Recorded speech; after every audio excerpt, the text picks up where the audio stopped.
Yeah, tuanze.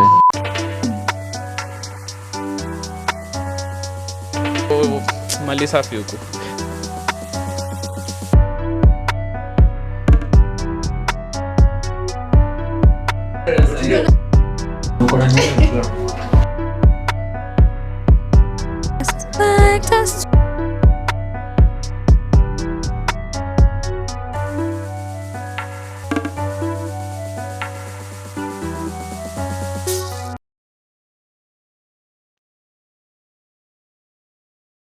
Hi guys, so welcome to Conversations.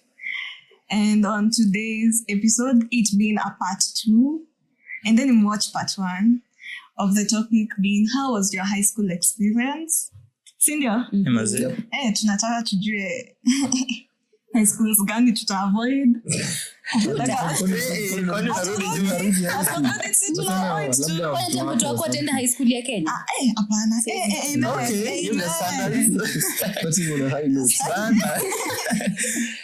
No way. I speak of the day being, what is your favorite memory? Najua wengine ni ngumu kutafuta, but to understand. But as we start part 2, we can now start with your high school where you studied, so that now we can get where the favorite memory is coming from. The worst memory. The favorite. So tunaweza anza na hiyo. Let's start with. Hi, my name's R. Muringo Mugo. My high school. Kwa sababu najua kuna wenye wamesikiza episode 1, we will avoid the name for certain circumstances. But nilisomea Kirinyaga County. Ndio nasema sasa ya favorite memory. Yeah. In high school, I was in a very, I know the same, my favorite memory was the class I was in. I think I don't think I had really nice classmates. Majority of them walikuwa cooperative. Tulikuwa sumbufu, but nilikuwa na feel niko united in a class, which is kind of rare kwa high school. So I think inaweza kuwa like my favorite memory. Yes. Nice. It's only memory, but It is. Oh, tunasnapiana. Hi guys. Kevo is my name. Oh, imagine yote Calvin Maina. So high school. Sasa sijui kama ulisomea more than one high school utasemaje? Tuanze na ya kwanza. Ya kwanza. You in between. I was in between. So ya kwanza. Transition. Wallahi literally. Na the funny thing ni ati shule nilikuwa somea kwanza wali change jina, ilikuwa inaitwa Koelel. Hapana, not in a bad way. Hapana, literally our school was in a military camp. Damn. Na watu tulikuwa strike like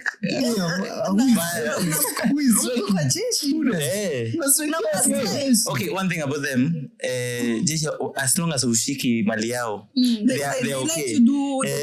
Whatever you juu ni makara walikuwa nakuja, si ati utaona ati ami ama nini, hapana. So ilikuwa itwa Koelel High School. Sasa inaitwa Koelel Forces Academy. Imekuwa di Forces. Imekuwa di Academy. So I think inasema me best part I think ilikuwa ku transition from that school to the school that I went. So nilienda another school ito Pioneer. Tukienda mama alikuwa ameambiwa ni Pioneer school. Surprise. Kwanza tuanzie hapo.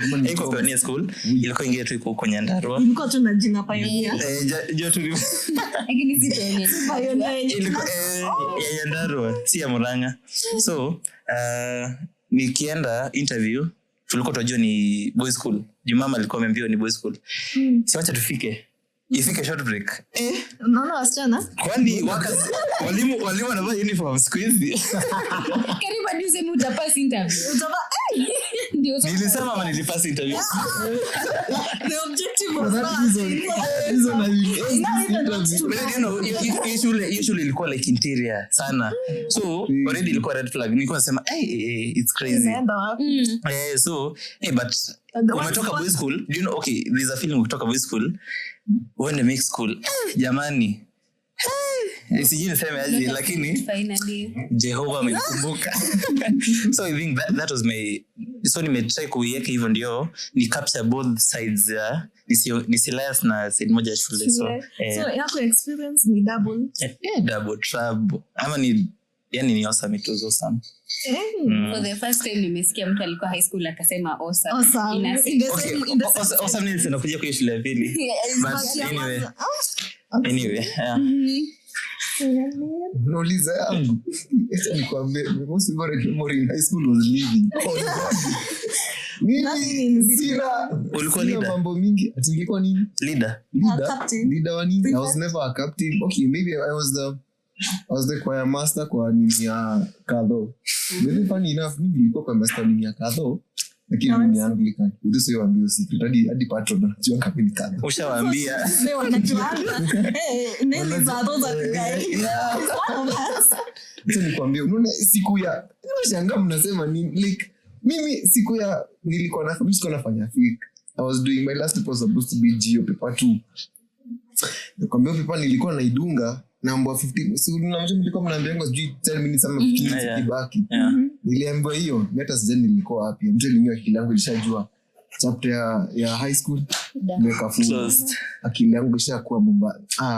Ilikuwa tu vacation. I felt so happy. Like knowing that I was never coming. Unajua like nyinyi mngekuwa mnamka a normal day in high school ni 4:30. Labda kunanyesha ni nini mnazima mwende preps. Like there's nothing positive that comes that you can think of like ni Monday or something na mnaanza shule. There is nothing positive that you can see. Mimi nakwambia mimi akili yangu tu like inaniambia I will never get to experience that again. Nilikuwa nimefurahi. Hadi time ati unaambiwa na mode where your belongings. What do you mean my belongings? What do you mean? Nothing belongs to me anymore. I am done. Be that happiness iko box iko empty, nothing I'm taking from this. Mungu anaweza kuna nguo. Nguo gani? I remember that day so vividly because you know this artist named Zuchu. So kuna ngoma yake ya kwanza nikometoa sukari. Nilisikia mara ya kwanza kwa gani hata sikutaka kujua ni bongo ina gani. Niambia dada yake kitu. Usiniambie ulikuwa na follow by the dance style. Si mambo ya dance. Nilisikia kwa radio. Mimi nakwambia furaha tu ilikuwa imenimeza. Mimi kama gari sio ngoma inacheza. Nikamwambia dada that happiness is unmatched. By the way, it is unmatched. My favorite memory. Like windows zangu ziko down, nilikuwa nakaa nyuma. Zote ziko chini. Kuna unajua I was in Murang'a High School by the way. My name is Nimwambie machina. My name is Anel Kemathi. So I was studying in Murang'a High. No, in all fairness, that school was nice because it brought the best grades out of me. Because me school najua imaneza pita. Yeah, exactly. But the way they got it, is the questionable. Yeah. Like the way they got that nini was the heartbeat. Like to April ilikuwa kajela. It got me the best grades, lakini I was subjected to a lot of torture. Yeah. So me kutoka hiyo place Murang'a, windows iko down. So kuna wazee walikuwa kando barabara na wangali. I did not care, but yeah, that was one of my favorite memories in high school. Yeah. So kokongo. Umefikiwa. My name is Elaine Karani and I was in Alliance. Okay. You had to throw it out there. Yeah. Ndio maana anamaliza. Say the last one the best. Because her experiences cannot be ours. Wallahi. Talk to us. Tell us. Hata leo kuna memories sana. Wallahi. But the most favorite one, iko questionable, msini question. But was when we used to have inter-house drama competitions. Oh yeah. So the girls, like, you're choosing a song, maybe from a country like general. Unakumbuka the way kulikuwa na rules in even mkienda music festival when you are choosing a song iko in this genre, iko in category contemporary, cultural, whatever. So we used to have the same, but now for the interhouse inside the school among the houses in Yamnaka instead of dorms because zilikuwa houses. So within that competition, the one I used to love was the African one because they will choose easy songs deep into the culture. Unakuta hadi kujua Baganda you can do this dance style. When you see the girls working kwanza Baganda wacha nikwambie just anybody who knows Baganda is a wimbo. The way the women dance. Ni kama niko na story ya the women. Hapana, wacha nikwambie usimkenda funky. Unajua. Mkienda funky unajua mmeshukishwa kwa basi yenu alafu mnapita mpaka sasa watu wana practice.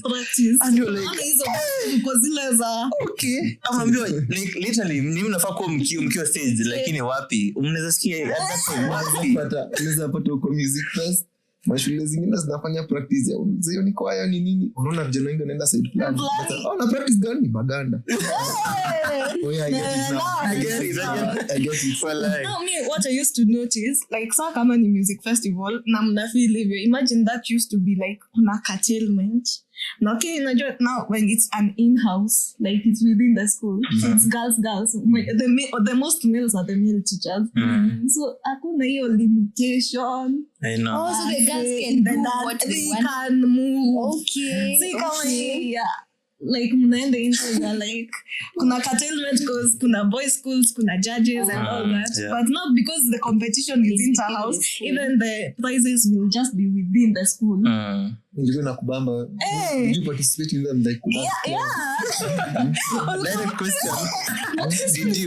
Did you? But those ones were so. Lakini saa zingine wanakutanga wacha tu niseme ukweli, as much as I was participating, my figure was not that there. So me, una participate ukiwa the father. Those are the back, can you hear me?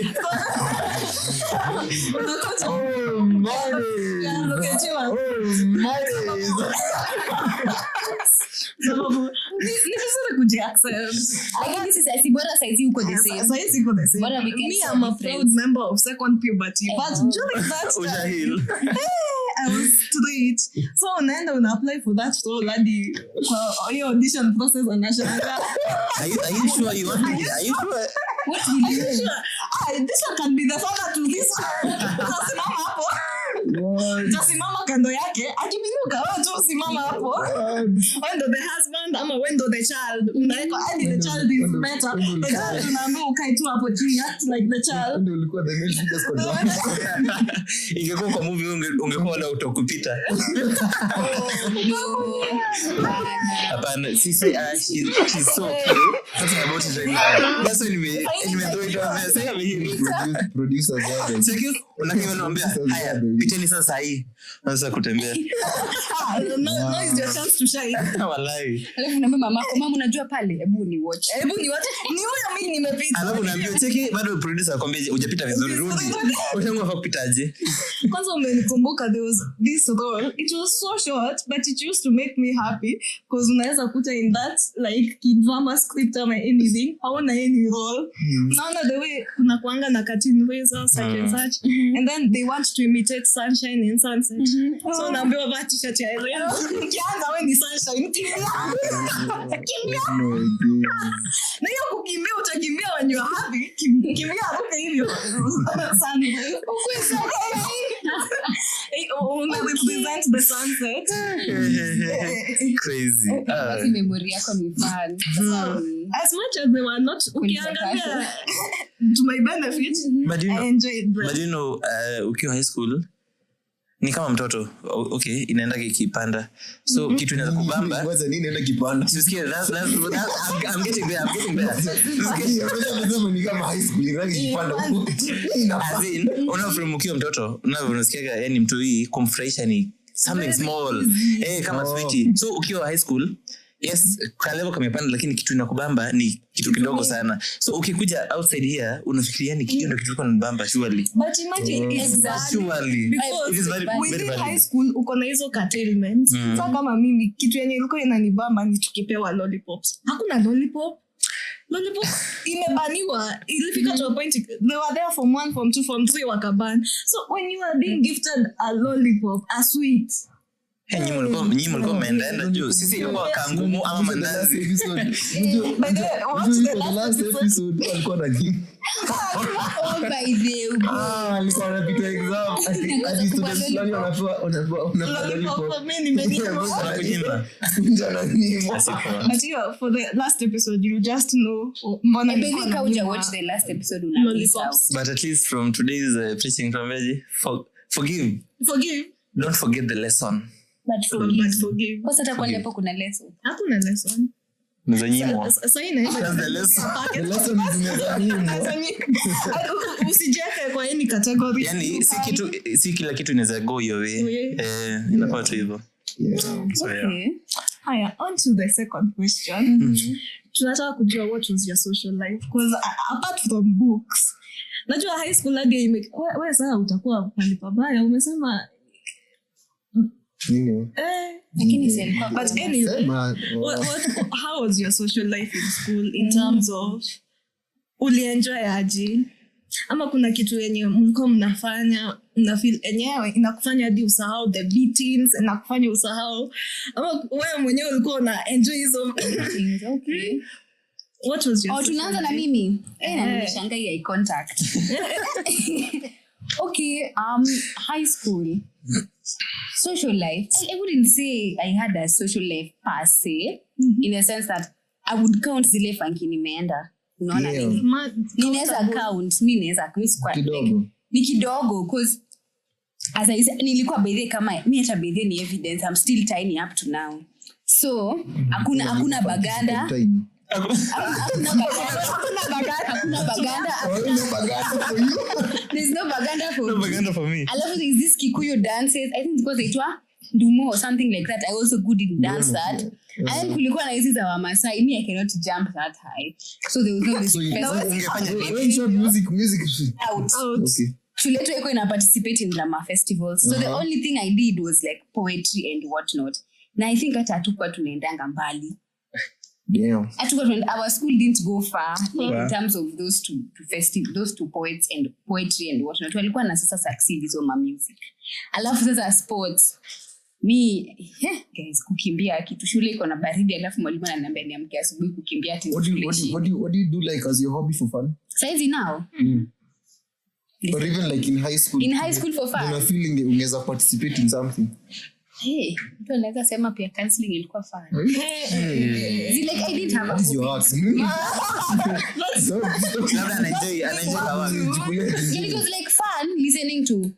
I think nilisema in the last episode I studied. See you, counselors. Oh yeah, You like feel like what to see you was separate from peer counseling. Oh, It was separate. Yeah. It was a separate. So thing. peer counseling you used to do for the younger, like Form 1, Anyone who ama would come. anybody who Alafu wants. vitu tulikuwa tunaenda outside for peer counseling. We would go to other schools and whatnot. So that was like a fun thing for me. But I think what in terms of social life, I think nimesomea Kirinyaga. So unfortunately kutoka Nairobi ilikuwa Quite hard. hata kwenu ukiwa umezaliwa Nairobi ama umelelewa Nairobi unakaa special.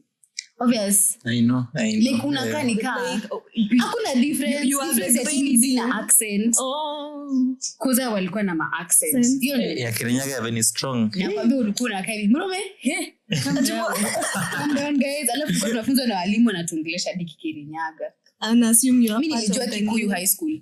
That can tell you the place that I studied in the bush of the. Because why did I learn Kikuyu in high school? By the way, hizo shule zilikuwa zinashangaza sana juu. Why? Nishaenda tuition by the way ya Nyeri. Tell me why mwalimu afika pali nani Mao Hata kuongea na bro ukweli hadi sasa. Wallahi, literally. Unakaa tu chini unasikia mwalimu ameanza Kwani inaanza preaching? anaanza kufunza St. Luke's na Kikuyu. Alafu Kirinyaga anataja majina zao wasio Bible na Kikuyu. Hey, crazy. Jehova. It was nakwambia like it was so random. It was so random. So like social life. Kaka imekuwa Kikuyu sana. Nasema kwa tu tertiary iko compulsory. Kuna point ya kudrop. Utasikia hiyo Kikuyu mpaka umalize hiyo shule. So I think social life yangu ilikuwa kind of fun because nilikuwa natoka Nairobi. So kulikuwa na hizo mnakaa tu special, mnatreatiwa in a cute way-ish. Alafu bado nilikuwa pia counselor. So nilikuwa najua mashida za watu. So watu walikuwa wananitreat in a special way cause najua shida zako. Wow. I know your problem. I know your home is distorted. I know you are coming from a dysfunctional family. Okay, I have one question for you. Yes. Ushi throw something back to their faces. Sema ukweli. Sijawahi. Unaka Si kwa Unaniambiaje na kwenu hamna gas?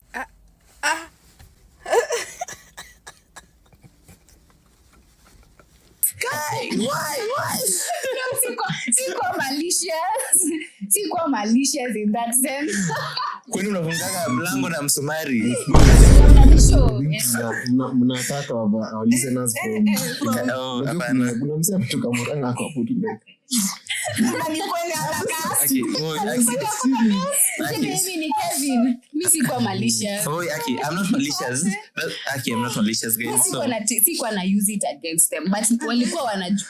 I think high school tulikuwa so stupid such that watu walikuwa nafikiria that people will take advantage of you with the smallest things. You have because like mi sijali, najua kwenu amko sawa, najua babako anachapanga mamako na mi sitaenda kuambia mtu akinitanyamaza like nitanyamaza mimi sasa nafaa kwenda kwa alafu hata how will hiyo information hata inanibo. no wonder you are a psychologist by the way.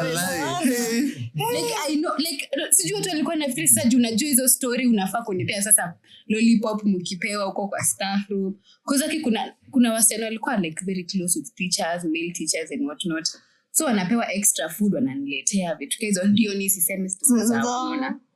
But ngoja kama una kama unaogopa mtu atell on stories mbona uende kusema but then you know it's hard on you as well, so it's like you're looking for confidence. You're looking for confidence but then because we're high school and as well unajua hakuna ile ati kama saizi when you go to therapy that kuna hiyo guarantee kuna hiyo guarantee that this person will not actually say hapa hauna guarantee, so I think unatumia incentives to make sure that your guarantee is 100%.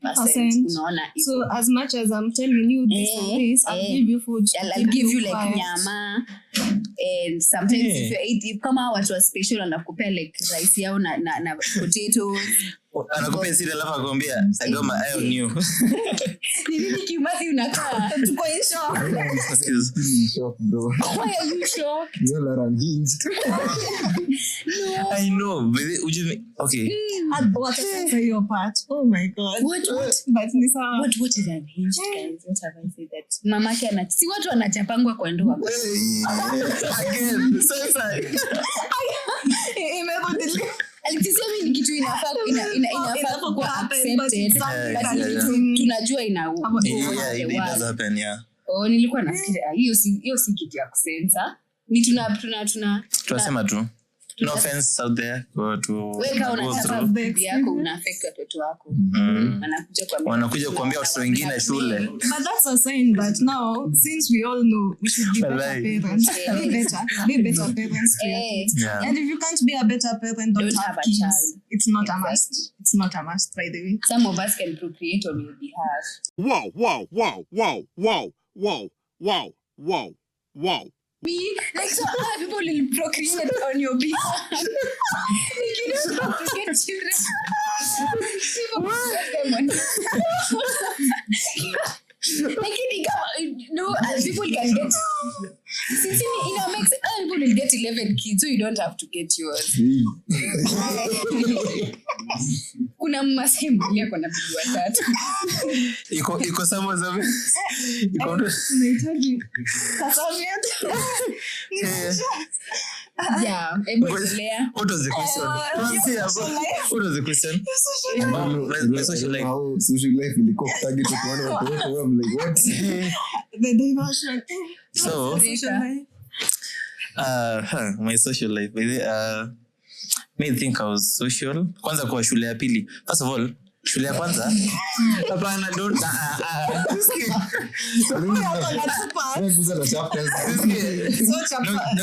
get it wrong. Okay, first of all nikiwa form 1 nilikuwa na mwili dogo. Okay, I think kwetu tu ukiwa form 1 hadi watu huku nje ukishafunga watu wakuuliza uko class juu like literally hadi nilikuwa na so tiny. Tukiongea na mamangu kwa simu alikuwa anauliza ni sasa anauliza ni Kevo ama ni Ann stangu. So ni Kevo ama ni Ann juu tulikuwa alikuwa confused. So sasa excuse me. ulikuwa sema ni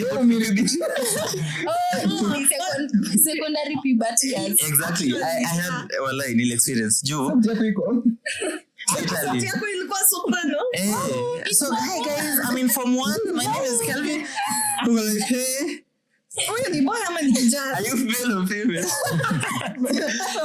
So like nilikuwa na mwili ndogo na alafu nilikuwa na sauti like so tiny, nilikuwa katu vulnerable. So sikuwa social nikiwa ni high school, nikiwa kwanza male.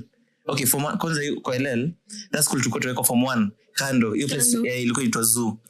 Literally it was like a zoo, mnaekwa kama wanyama juu hawa wengine ukicheza huku like iko time for 1 mafungiwa juu it was so wild in that school. It was so wild. Mngefanyiwa anything.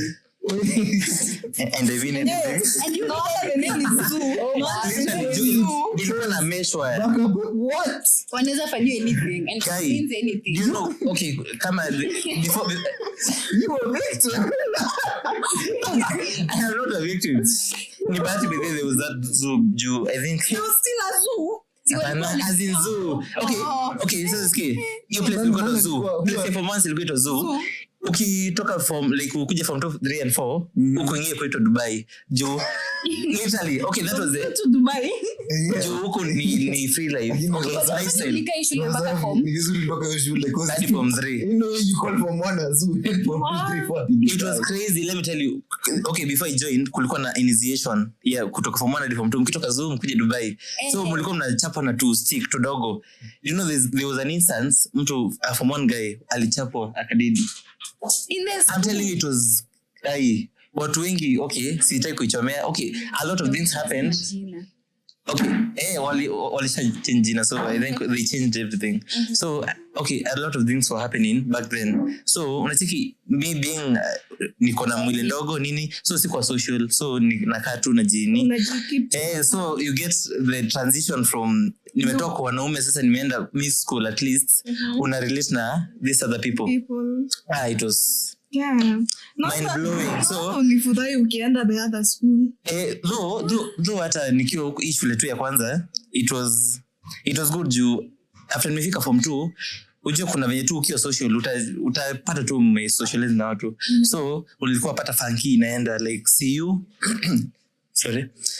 nitaenda Catholic Association nitaenda games nitaenda nikuwe water boy maybe yani nitaenda tu drama music and everything afu uzuri okay with dancing and stuff so nilikuwa bebo music na drama dancing and everything so going back to this other school first of all ukitoka boy school when they mixed kuna kakitu unakuwa umefungiwa that's why ukitoka funky what's tu ni frankly that's why ukiwa funky ukiwa boy school mkienda mwachilio tu hivi unakuwa wild yani unatafuta literally hii shule ilikuwa drama ungepata hata time ifika yetu ya kuperform watu fulani wapatikani sijui wameenda wapi exactly so kuna kakitu tu kanafungulia so hiyo shule nikakuwa social mbaya sikuwa nakosa ini funky sikuwa nakosa yani literally so nilitoka form 3 nikarudia this other school alasa unaona nimekuja nikiwa at least nimekuwa na mwili niko more mature like nimerudishwa nyuma bado so nilikuwa sasa nimefunguka macho so nikakuwa social so hapo ndo nilianza kufunguka sasa kabisa nikakuwa a lot social alafu naanza kujiexpress unajua hii boys school nakuja kujiexpress one day funky unakuja mwambia mtu bibi shuleni mzee ulikuwa na ka girlfriend in the school the second school now because it's mixed because obviously it's mixed and kuna for one so kwa girls his hands what can I say ama ni mele they were pro mele I think hapa hii section itafungua wacha tupige another lap and then itafungua there's more to it there's more to it so yeah that was my social life in high school. You mna look forward to that part. Hadi sijui tuanzie na hapo cause me my social life was sijui kuanzia. Kwanza it started on a very low cause I was shy. So sikukuwa najua how to interact. But funny enough, for a shy person, nilikuwa naingia punishment everything. No way. Unaingia makosa gani? Nilikata kuosha the pavement. Hiyo si matabia shy person. So utakataje kuosha? Being shy, I sioshi. Like in terms of interaction. Isa kuosha by the way. Okay, sijui kuexplain aje. Because none of the way there's this mentality that when you're joining Form 1, unaweza tumika vibaya. So in that sense, me, I made my stand clear. Amutanitumia vibaya. Hadi munieke in whatever mtanieka. Because I remember my first duty, venye Form 1 mnapangwa duties, so ilikuwa choo ama bafu. Mi nikaangukia sikupata choo. Lakini nikapewa bafu 2. Hizi ndo utakuwa nao. Hiyo ni a lot for Form 1. Imagine it was either choo ama bafu. Tulikuwa tunaosha choo na bafu tukua Form 3. So that's your start. Sasa utapea mtu kana kai. No, hadi tuliambiwa kuja na heavy duty gloves. Like it's in the nini. Mliambiwa gloves. Oh my god. The heavy duty ones. That's crazy. Wacha ni mention one thing. Imagine mimi nilikuwa prefect in my life once. Okay. Najua tuongelea high school lakini wacha ni primary. Nilikuwa prefect once in my whole school life. Na nilikuwa prefect wa choo.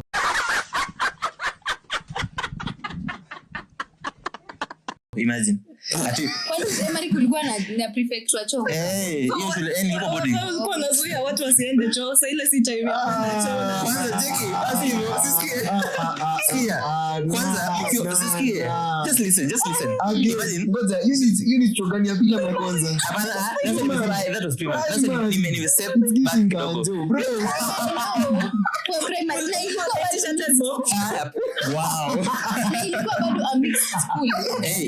Ilikuwa mixed So school. ulikuwa unachunga choo za kina nani? Sisa male students. Hapana.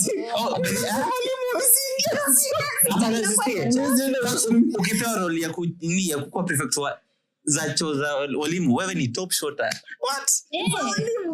Juu.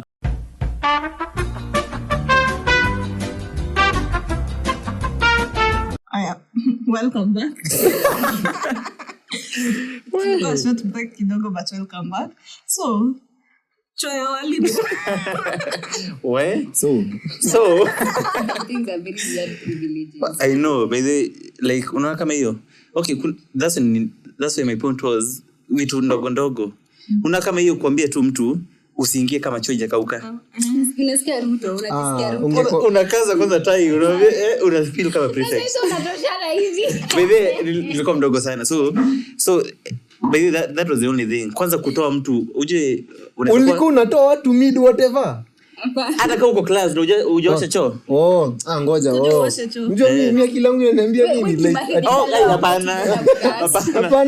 Unajua yeye anasema alikuwa anakelesha watu wasiende kama nike hiyo imeoshwa. Sasa ukipata mtu ameingia na bado ijanini kwa tena unaenda unawatoa. Hapana.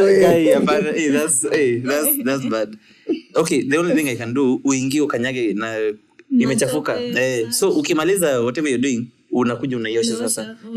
Mwenye liosha alishaosha na kazi yake kaisha. So you come back and clean and make sure the place is as clean as it was ukiingia. Actually, here in a touch on what I was to say. Because me since like I made a stance to, as much as I was shy, I made a stance to make a vibaya. So see walitupea na mimi nikaangukia the bathrooms 2. So I used to notice naosha bathroom. Alafu Form 4s wako na tendency ya kuamka late.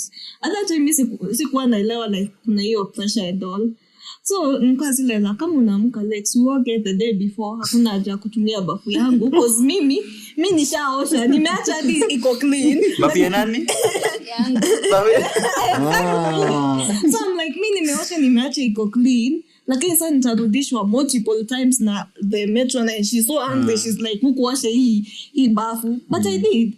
Ni Form 4s waliamka late wakajificha. So mtu hizi like akioga rinse out exactly they weren't and you considering so me It is wrong. I'm not saying it's right, but kumbuka uko form 4, did you have the time? exactly no maana nasema but put it in mind ama form 1 mimi niko naona natumika vibaya because honestly naosha kama mara 2 mara 3 so you know what ungeosha mara moja ungoje tu vombozo tumia let me tell you the funny thing with me I only need 1 week to learn so hiyo wiki nikaona so even though mko niliosha nikakaa nje nikangoja ule form 4 mwenye ukuja kuingia bafu za ile nimeosha si amekuja ameingia kafunga mlango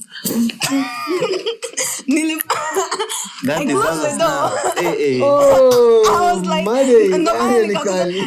was like another funny thing Ulikuwa shy. imagine exactly by that first of all unakata kubeba mfano na uko shy like mimi sitaki Naenda kuoga. Sawa.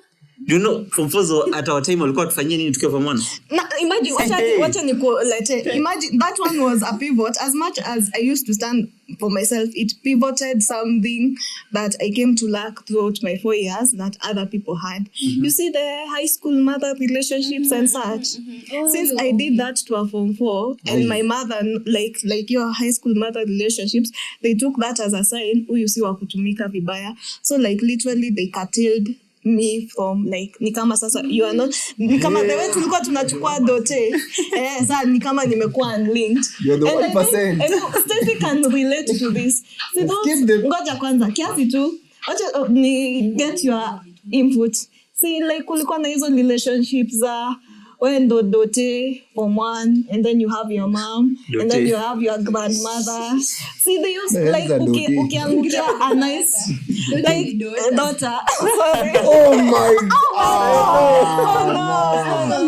no exactly dot alliance I'm Kelvin this my dote alliance iko na majina kama atidote nail niko yake iko cool ati daughter daughter is so common okay dote wacha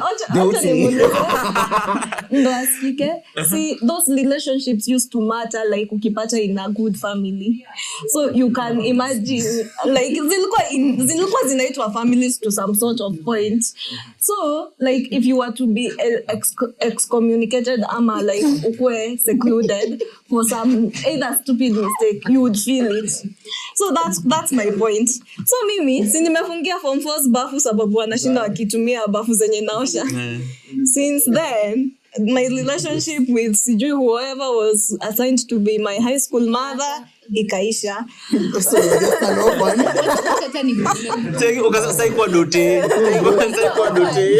nikakuwa over wakaona huyu hatuwezi kuwa tunampelekea shati atufulie hata kizazi huyu wadaki mzazi so like my lineage ni kama ikakateliwa hapo from juu so because hadi mwingine akikuja si anakuwa my dot like I believe from that sasa uko na dote I got dote uko na dote uko na dote I got but sasa pia because I didn't so ulianzisha lineage the funny thing because sasa ikaanza sasa sikupata hiyo relationship hadi mimi to some point nilifeel hakuna haja so you know what I did I just took care of her for that period of time that we are given grace period because hadi mimi sikukuwa na experience I was like kama nilikuwa curtailed off within even a month of coming into a new school because nimekataa kutumika vibaya so by form 2 when I was also getting a daughter I didn't cut her off but I was like I don't have that relationship to continue the relationship so maybe you get adopted by a better mother because your mother is traumatized jitegemee medote jitegemee so me nilimsaidia the first 2 weeks nguo whatever settling in but like hadi I noticed by the time that term was finishing ulikuwa shachoka kwa mother nilikuwa distant bana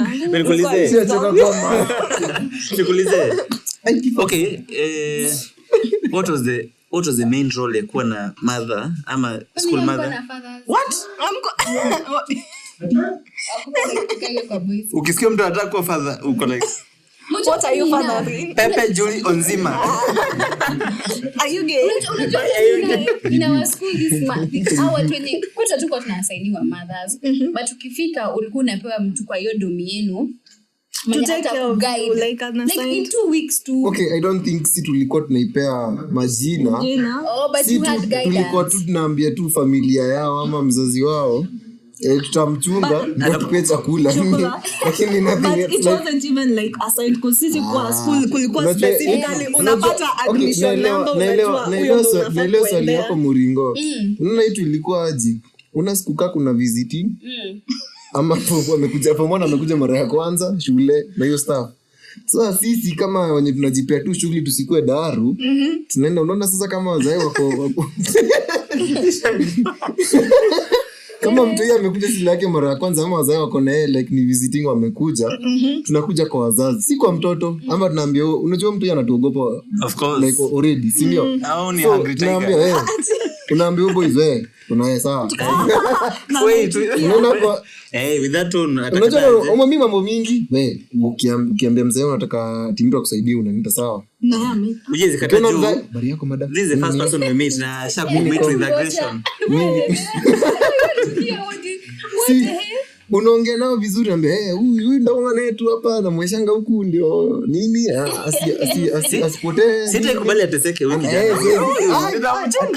Alafu nikwambie unajua the most common question wazazi wanaulizanga na kuna boys hapana huyu kijana haezi guzwa mimi nikiwa haezi guzwa ndio shambuli so unaona hiyo kunini like all that nini. So during visiting like children like the parents used to come with food from outside shopping and stuff.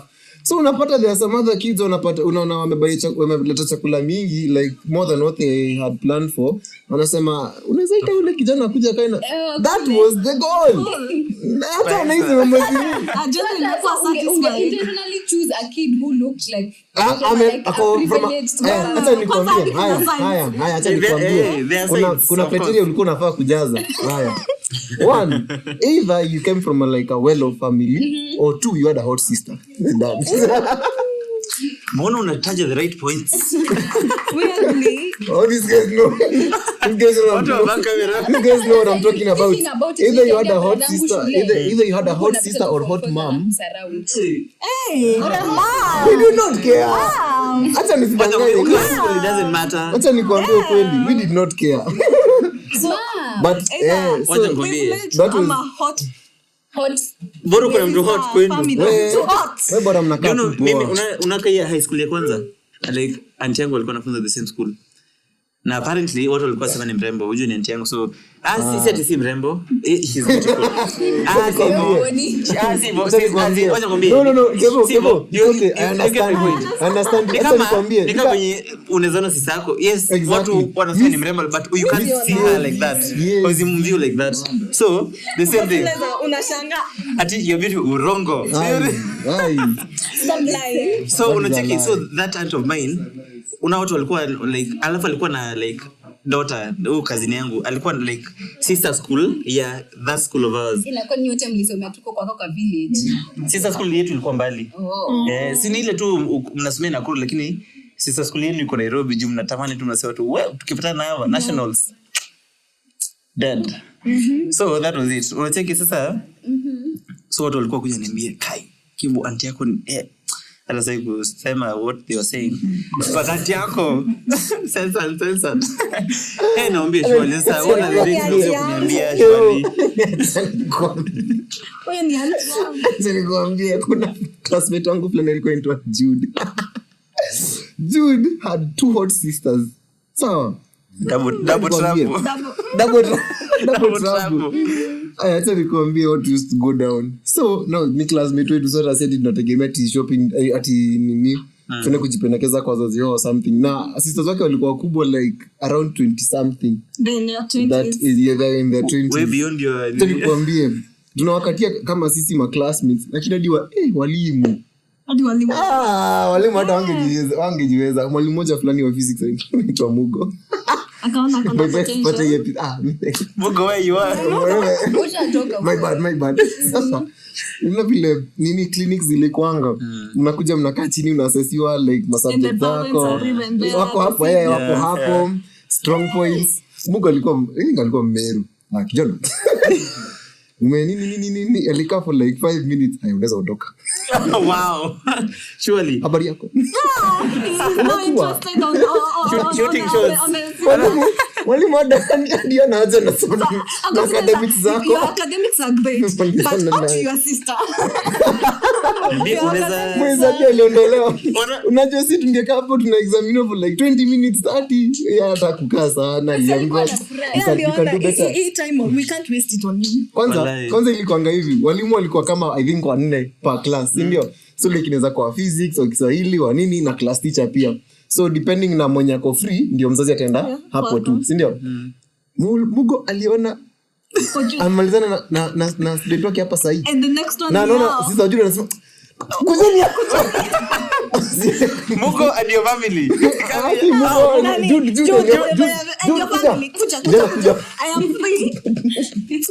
Sasa mingine ningekuja hapo I'm not taking it as a part. hapana ni Kwanza anaweza extend time na kina Jude. Kwanza we are not finished. We are not done yet. Alafu je mzazi okay mwalimu hata kama visitor na sibling atakwambia atasema tu your parent kama especially kama ni mkubwa sana atasema your parent.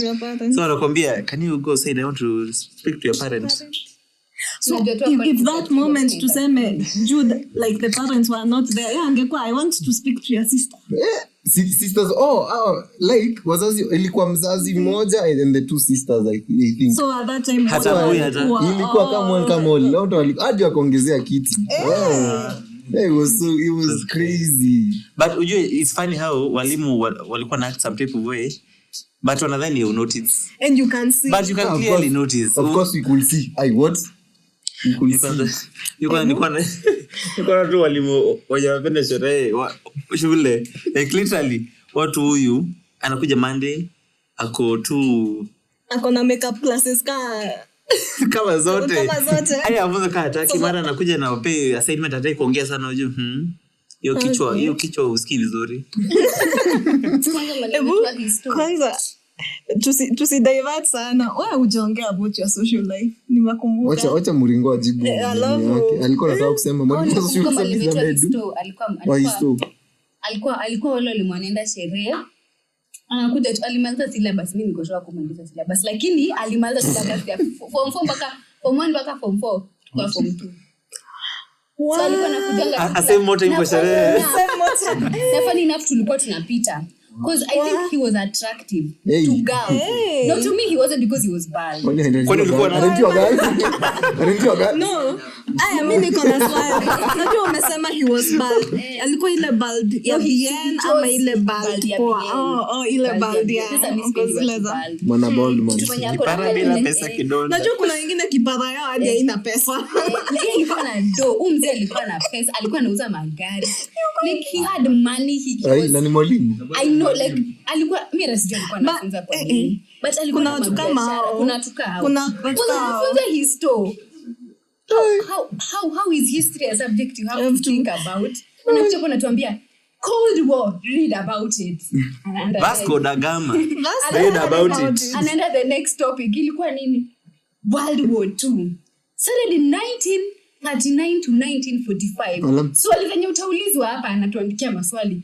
Go read about them. Anatupea answers. Hizo ndio za kuja KCSE. Hizo zingine zote unaweza jisomea kama unataka kuwa historian. Lakini tulikuwa tunapita hata kama ni hizo maswali alikuwa anatuletea yani ulikuwa na pass history the only subject nilikuwa napata hii in my whole life kisho hata sikupita KCSE anyway so mwalimu wetu wa history alikuwa mpenda sherehe lakini alikuwa fan alikuwa anatuletea maswiti na hapo anatupiga alafu duty yake alikuwa anaenda tu staff room analala so tulikuwa tuna make noise huyu anakaa alikuwa fan alikuwa nakatiwa na wasema namkatia. Did you all used to have like love scandals in high school? with teacher students. Said, Nilikuwa nimesema. Nilikaa hivi chini nikakumbuka kuna time nilikuwa I think nilikuwa tu form 3. Kuna msana achajaribu kunikiss nilipiga ndo. What do you mean? They got to you. They got to you too. You too. Alafu. Wait. Please break down that scene. so she came to you and then you were like, line by line. Was there hand holding? Was there a sunset or something? I contact Ni prep inakaribia kwanza. I contact you inakaa kwa crazy because morning anakaa kwa zile za mimi sikuwa na mlikuwa mnaenda home. Unajua kitu ni girl relationships are so cute in a way that me naweza walk nikihold Elaine's hand and they are not like readable. There's nothing. That there's something we want Suspicious about it. Exactly. You know, Just so mimi friendship. nilikuwa nafikiria ni hivyo. Kumbe So the sisi girl tuna was hold hands nini akanibukia tulikuwa kwetu shule tulikuwa tunabukingi transport kama unaishi Nairobi instead of kwenda like Kerugoya and what tunabukiwa akanibukia nikasema alikubukia gari Akakulipia. That's the most romantic thing. lakini alibook because Alikulipia usikose space. because tulikosa space so akanibukia space. That's so cute. Alafu tumekaa together. Alafu friends wake were close with this girl but I wasn't close with her friend. Yeah. So friends wake walikuwa these girls who had names in the school. Either they were lesbians or they used to do drugs. But we sikuwa na mind because mimi nashukia Kenyatta Road. Tienda hadi CBT. So nilikuwa join nika short distance au nifike huko. Yeah. Haya. Tumeanza kucheza games kwa gari. Anga sijui tumekewa wimbo alafu walikuwa na choose their own car. They had their own car driver. Hey. With a playlist and whatnot. Hey. Mimi sinashangaa huko. Mimi nashangaa. Ngoja lakini mimi nashangaa. Mlikuwa mnapata time gani ya kupanga hizi vitu? I know. Unaongea na driver saa ngapi? Ndio sisi tulikuwa tuita like literally gari ingekuja kutoka tao ikuja jina. Mimi nakwambia purposely. Mimi nakwambia tu labda shule yetu ilikuwa tu jela. Kwa sisi basi ilikuwa inaletwa hapo kwa gates.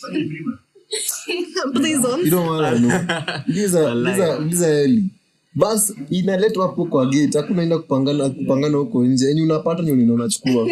Hakuna mambo yake. Wewe endelea yako. Don't drift away from this story. So sasa tunaanza kucheza games. Which games kwanza? Like city truth or dare. And you was quiet. Now we have understood. Hiyo ikaishia hapo. Hakuna mali alideariwa kunekiss. Everyone mimi nilikuwa pia kanzi. Nilikuwa kaa you only have the hierarchy. I was like in terms of nobody notions nini hakuna mtu alikuwa try that cause it was even huyo courage ilitoka wapi? Imagine uko like mode mna group yake. Nasema bro hizi fika hapo. Mimi niweza ngoja. Mringo. Hata shoot mringo hai. Oh sasa madeu zingopianga tu hata madeu. Wallahi. Mringo. So like tukaanza kukaa together. Tulikuwa tumekaa together. So time yenye games zilianza watu wakashift. Mimi nikabaki tu hapo cause mimi nashtuka tunashangaa. Nilikuwa nimekaa hapo ile kiti hapo tu kwa window. Mimi nashangaa kwa nini what public transport? This is what you guys do when you go home. Kwani mtakanga kufika home tumlale? Amko depressed. Sasa akanikaribia. Let me use. And then obviously when you go home you don't have a long skirt. Of course. So obviously when you go home you don't wear your long skirt. It's like a short as it can okay, get. mine was not as short as it can get, but it was short. Because I used to wear like long skirts at school. I didn't care. I was sad at school. So na mrembesha nani walimu wetu wako na vitambi ni basi. Sisemi jina yake because we are still kind of friends. So not in that sense. Not in that sense. Wait a minute. No, we became friends. The friend who tried to kiss her. No, we became friends so after walijua. Lakini si atajua ni yeye anaongelewa ama kama atajua si you friend. Ama unakuwa podcast. Sijamwambia na kwanga lakini obviously niteka kwa story asikize.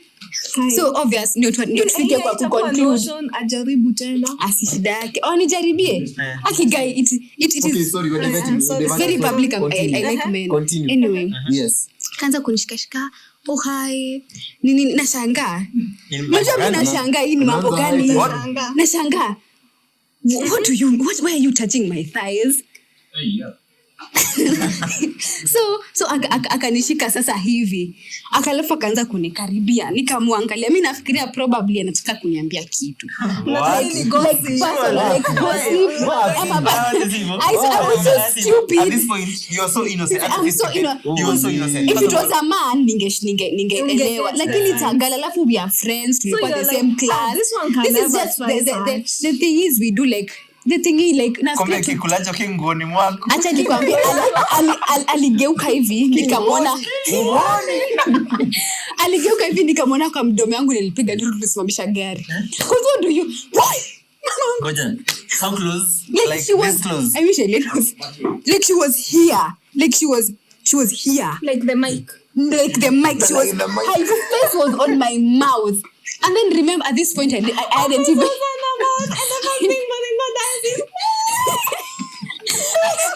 Her face was on my mouth. mind you, at this point I hadn't even kissed a guy. So I'm wondering why is this person trying Innocence. to ruin me? You're ruining Wait. Hold up. Pause. She will have been your first. Like, Imagine the if it first ever happened, kiss you I would got have in your kissed life. a girl for the first my Really? first No, the first person person you I ever kissed kissed. would be a girl. How crazy is that? Do you know? Unaambia kwa the first kiss with Sao, so literally. Imagine ningekuwa tunakumbuka niligizwa na msichana. Alafu sasa ningeanza kujieleza aje mbele ya watu. Kwani kuna kujieleza. Cause watu ndio tu kiss your point watu walikuwa na kiss kwa gari. Ndio afike kunikendea. She was like, the moment has been said. My moment is already kissable. People were kissing in the car. So alikuwa amebaki peke yake. I think Nile. I have 100% chance of success. I think Nile scenario mko maybe mmeenda road trip mko kwa gari. Mko kwa gari tujasikia mko kwa gari. Mko kwa gari. Alafu like mekaa like different gender alafu uone watu wakifanya something and mtu mmekaa naye mjezoeana so you're like Satudu. what are you supposed to do? So ilikuwa hiyo scenario so ilikuwa shocked to say the least because like high school ile concept ya wewe kukua a person wenye people can talk to when they are going through things I think ilikuwa inafanya wa feel There's a lot going on in the Basi mzima ilikuwa tu. Ilikuwa ni wewe unavunja tu. Wewe unaharibu. Basi ilikuwa game. Basi Boringo pia kasla. Lakini ungewakalisha watu waongeleshe kwanza ndio lazima hiyo music. So like I think because she was not the first person mwenye alinikatia nikiwa high school. She was not the first. Mimi nishaamka 12 ama 1 am usiku kwa bed napata mtu amekaa hapo. What are you doing in my bed? ni shule gani usiende? Like unapata yani imagine unajua bed za high school venye ni tiny like 3x6 so mimi alafu utasikia mimi nasikuwa nasikia cause mimi nilikuwa nalala Kirinyaga kuna baridi so nilikuwa najisqueeze yani mguu zangu siko hapa kwa mjua nipate joto sasa usiku nimeamka nimeturn naona mtu kwa bed unashangaa je unajikuja hivi na I'm here unakaka Where are you looking for? I'm the one. I'm the one you're looking for. Wait, alikuwa ameka I think ameka straight hivi venye tumeketi I think uko kwa edge on your bed but on my bed yes doing what? I think sijui kama ni kuadmire cause hata unaadmire nini na nimejifunika na blanketi mpaka juu kuna kuadmire 12 am in the morning unashangaa hata kwani usikii kulala na tu na I think ndio nasema I think hiyo concept ya kukua pia counselor alafu sikuwa na mtu akushare na hizi vitu cause nilikuwa na sasa nitaambia huyu hata huyo one kumbe naweza katiwa akuje so like nilikuwa naogopa alafu sasa ambia mamangu incentive people have started I can continue naogopa wote na kwa kitu mtu anasema oh what I didn't know they have started. Imagine kuna dem. Akotiki yes smiley face. So You are yet to deal with it. so like siko na bianga everyone. So in the first time nimesema hizi story zote actually. Uje iko that mentality ya because you're the one person when people come to wakiwa na mashida. Watu expect ukuwe na mashida. Exactly. Alafu na uwezeenda kuambia mwalimu cause atakwambia upeane hizo majina watu wapelekwe kwa. Alafu then obviously kuna hiyo kitu yenye utaki kuseti your friends and what. So like you're like maybe it was a lapse of judgment. Nilikuwa najua kenye wanataka. Mimi nakwambia kwetu shule ungekuwa unaingia dorm. Ulikuwa ungeingia dorm. Ungeingia dorm hizi zenye ziko na cubes. Upite tu hivi katikati huko kulikuanga na showers. So nilikuwa naendanga kuoganga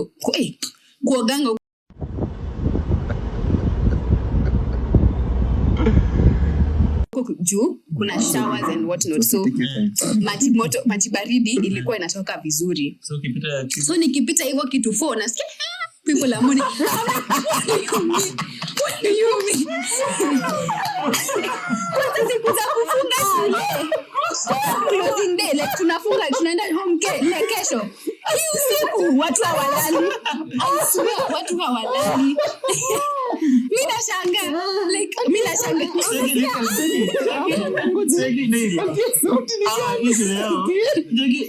Sisi ni boys school tukiwa like tunafunga na wewe. You met something different. I saw ulikuwa unaingia kwanza hizo dom ziko na cubes.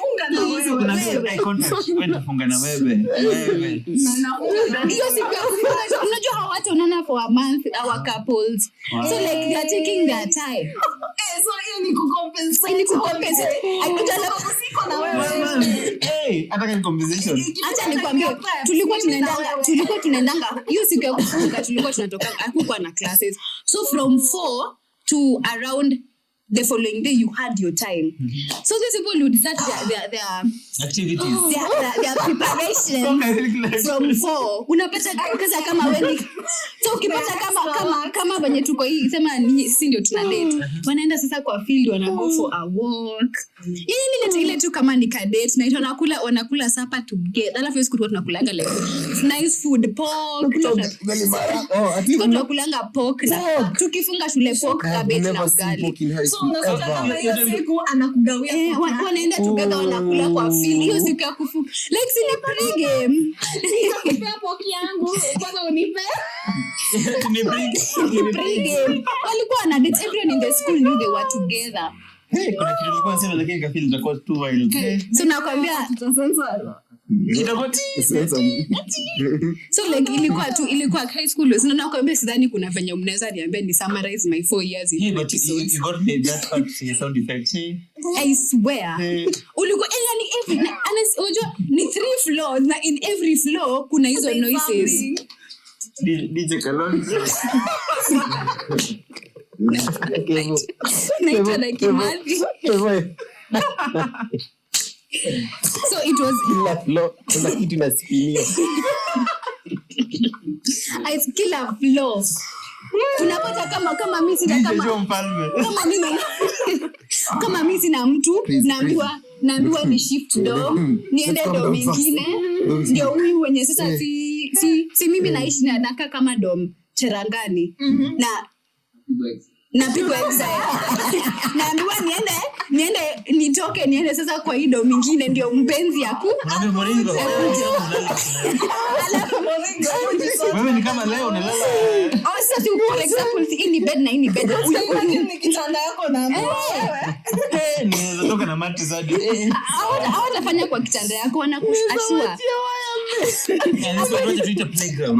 kitanda yako tu ni in case watu wanakuja watashift kwa hiyo bed watoka mapema. Kitanda yako ni like ni ile tu in case macho nakuje hiyo atashift kwa hiyo bed. But watafanya kwa bed ya the man. Si wao wapende pork, ni unafaa kuleta. Ulikuwa unapewa tu lollipops to biscuit ulikuwa na hizo hivi. Ndio kuhama nao mtanipe. Like alafu hata ilikuwa kama normal. So hata uko unaona kali big deal. Hata ungeambiwa uende bila kitu ungeenda. Cause like utakaa hapo usikie watu wakikulana usiku. Usiende tu kwa hiyo domi yao. unini ulale kwenye hakuna watu. Oh my god. So sieri tu uende because niwe tu utateseka. Kosa kuenda watalala tu the same bed na utawasikia. So enda tu kwa hiyo ndo ingine. Let's move on. Yes, as I've said, my children cannot go to a Kenyan high school because what I have seen and experience and had and had what I've seen. Akona first hand. Ukujua na dem hivyo. But nikuulize, okay, one question. Nikuulize, you guys mnaweza prefer like your kids wende like shule with the same gender ama different gender? Same, but on a high level. Same gender. Same on a high level. Usikie mboringo vinafanywa. Mimi on a high level school exactly. You know what I've come to notice? Watu wenye wamesha have set standards like high level schools zile posh they have set standards. Your child hajalelewa na email chandriti ya the bushes. Exactly. A man, that's the only thing you can think about. Blah, blah, blah. You have a lot of morals, a lot of exposure that has been put into you. So even like ukifika kwa stuff of dating, of boyfriends, or all that, you are a better mature person compared to mwenye mko huko ndani. Kwa sababu hata sijui kama kwenu ilikuanga the same because mtu mwenye alikuwa lesbian alikuwa high school saizi hayuko lesbian. Most of them hawako hata si peer pressure. Sijui mimi sioni kama ilikuwa peer pressure kwetu. Maana kwetu ilikuwa okay. Part of it is peer pressure. Let me answer your question when you muuliza like about going to either a mixed school or a same gender school. Me, I'd rather go to a mixed school. I'd rather take my child to a mixed school. A mixed good school. Okay, good. See, akinawa. Okay, yeah, even being positive, like see yo yenu. Wow. Okay, but the concept being if it's same gender or mixed, the thing is, me usually I feel like these children are going through puberty and it's something they cannot avoid. And they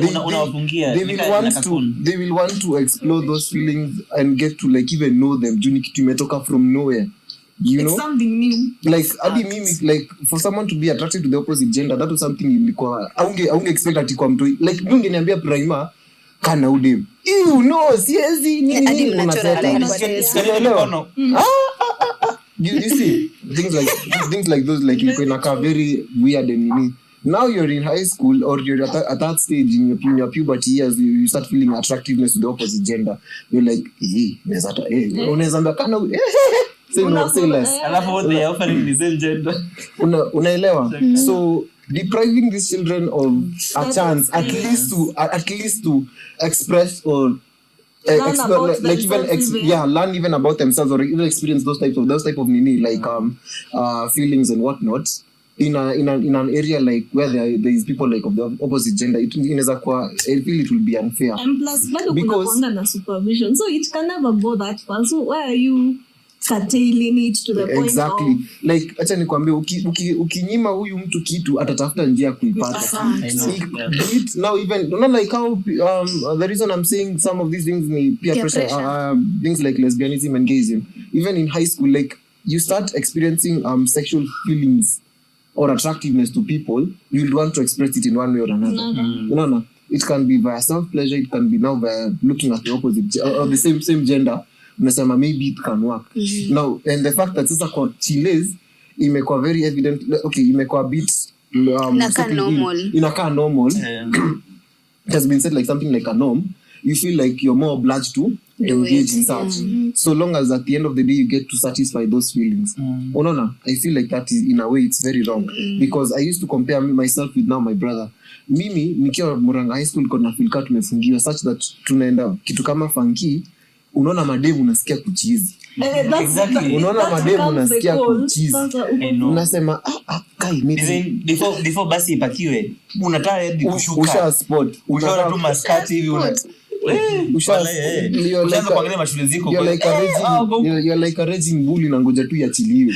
Exactly, wallahi. Jumlangu ikifunguliwa hivi, wali wataoni. Akienda kusema the last instructions right. Exactly. Hadi unapata. Okay, now I'm saying now compared with my bro is like there's nothing special about that, like seeing girls and stuff, you know. So if the more exposed they are to like vitu kama hizo wanaizoea with the right supervision, also obviously I think they can be able to grow like vizuri See, that's bila Kabarak stress mingi school. kwa Kabarak. So nanga But then, nanga I issue. mean, I saw the difference. Tunakuwa mimi nimeenda school. So I felt the difference. Huku hivi yani Unasikia uko close, yani unaona sana. tu same gender every day. Yeah. Mtoto anaona ni mwalimu. Hadi mwalimu mwanamke hata akuwa amezeeka aje anakaa vizuri. Hadi watchman. And as far as Okay, hadi watchman. watchman, I kid you not, wallahi. Kuna watchman, hey guys. I'm joking. But it's joking. Unaona time ya I don't know if I told you guys this. I don't know if I said this. I think I mentioned it in the first Episode. tukiwa unaona after COVID sisi wenye tulirudi shule kuna nini wochi moja aliyekwa mwanamke alikuwa anapita nyuma ya form 4 block, kila mtu anamfuata Na amevaa nguo za gadi. amevaa nguo za gadi. Wow. Funny. Just imagine yani, lakini wacha ngombe, imagine hata sisi una teachers of practice. Walikuwa na have a hectic time kwa hii shule ya kwanza tukiwa boys school. Kuna mwingine ashie kwa once na that's the last time walifanya hivyo. Waliweka nicha on practice on duty usiku. Atijua ana stay around. Mwalimu alitolewa mbio usiku akispark yangu. Wallahi Literally akaenda kajifungia kwa ofisi for the rest of the night. oh yeah. So imagine from that time akatolewa. So hadi alikuja class alikuwa tu na feel tu. Mwanzo wa time alikuwa anafunzia kutoka kwa mlango hadi hapa katikati haizifika pale. Mlango katikati anarudi hivi. Alikuwa traumatized. Wait, kijana, what are you doing there? Wait. I will not do this, please. But yeah. Yeah, high school was crazy, to say the least. And tukianza ku highlight everything. But let's highlight one thing. Is there any important lesson You've gained? learned Because as much as it was crazy, labda ilikufunza kitu. a lot. Funny enough, ilinifunza a lot. A lot. Because acha nianze juu sikuwa nimeeleza ni my social life. Kai by the way tulikurusha mbali. Not like in the By the ni venye Ngelea mambo ya wewe mara romantic scene kwa gari. Ikatupeleka like somewhere else. We are sorry. So for me, like I feel my social life, okay, now coming to the lesson that I learned in high school, is that at the end of the day you cannot please like everybody, and this life ni like ni yako. Sijui nielezeaje. Tangu ninge like nini, there are certain groups or like people that I wanted to blend in and mix with because I thought they were cool. Unaona? So in the event of kuendelea tu kufanya hiyo like kujaribu kujinini kwa hiyo mambo, I felt like I was losing myself, and now because I wanted to please them more, I was in ultimately nilikuwa na kama the weak link because this guy feels like he can do anything for us. Tunaweza mwambia fanya sijui nini yote tu, si ndio? So at the end of ilikuwa ina feel like some sort of like psychological bullying. And ilikuwa ina take a toll. Ilikuwa take a toll on someone, so like you feel like you are forcing yourself to be like nini on these people. Haiko ina nifiti kidogo, ninasikia tumbo nyuma. Bumu kingine endelee. Okay, fine. Tumbo ilikuwa inasumbua kidogo. For me, I think in the social life, so the most important lesson I learned from school, na inaka itakuwa both ilitoka from home na from school, is on social status and how it impacts your like your high school life.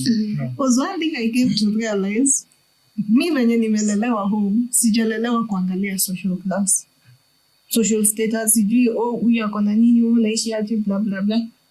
Haijawahi because iliinstiliwa from ukiwa mtoto. So mimi kurelate na mtu yeyote was very easy. That was a funny thing. Kwa sasa mimi sikukuwa naangalia the social class, the social level. Alafu nikaingia Alliance and kuna watu arrange, kuna watu waku every like holiday they have a story they have to entail, like nilienda flight sijui huku, I spent the holiday sijui where, blah blah blah. And even within that class unakuta now the groups are even being, the friendships are being made based on that on your social status. And because I was not of that caliber of keeping on talking on what I have, where I'm going, blah, blah, blah, and such, nilijikuta even in friendships, I had surface level friendships most of the time in my high school. Because you find people got bonds based on their social class, because that's all they, like, you know, inakudefine. Watu wanatela, prestige. So zingine inakuwa ngumu. Mlikuwa mnanibeba na tela shule? Yeah, because that's no, you see, like sasa that's friends hatukuwa limited. So hadi vitu zingine zilikuwa zinaku scream tu kwa social class. Huyu anakuja na blue band, huyu anakuja na imported jam from Italy. Imported. Huyu mwingine anakuja na Nutella. Huyu mwingine anakuja na nini. And in as much as kuna hizo zote, kuna wale within hizo social classes, like the higher status, were good people, like they could relate with you. You guys, they make the nini. So their class didn't matter. Exactly. But there are those people you could tell, blue band. Blue band. You guys do blue band. Exactly. You guys don't like blue band?